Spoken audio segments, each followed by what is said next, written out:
ঢাকা ৮ আসন ট্রাক মার্কা গণ অধিকার পরিষদ থেকে আমি মেঘনা আলম। তো আমার দেশের এবং পৃথিবীতে যত মানুষ আছেন প্রতিটি মানুষ রাজনীতির মধ্যেই অবস্থান করেন, সেটা আপনি কনসিয়াসলি হোক সাবকনসিয়াসলি হোক।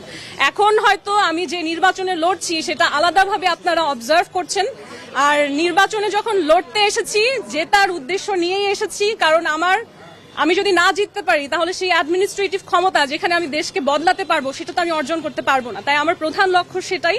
আর কাউকে আমি কম্পিটিশন মনে করি না, বরঞ্চ অন্যদের কাছ থেকে শেখার চেষ্টা করছি।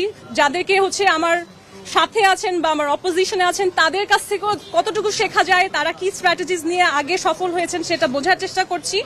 এবং আমি মনে করি বাংলাদেশের মানুষ নতুনত্ব চায়, তারা একঘেয়েমিতে পড়ে গিয়েছে, তারা এক জিনিস আর দেখতে চায় না, এবং তারা আসলেই এমন মানুষ চায় যে ব্যতিক্রমী এবং নির্ভয়ে নিজের কথা বলতে পারে। কারণ যেই মানুষ নির্ভয়ে নিজের কথা বলতে পারে না, নির্ভয়ে সমাজে অন্যায়ের প্রতিবাদ করতে পারে না, তার কাছে যদি আপনি পৃথিবীর সব ক্ষমতাও দেন তখনও সে অন্যায়ের প্রতিবাদ করবে না, কারণ যার স্বভাবেই সেটা নেই তাকে আসলে ক্ষমতা দিয়েও লাভ নেই।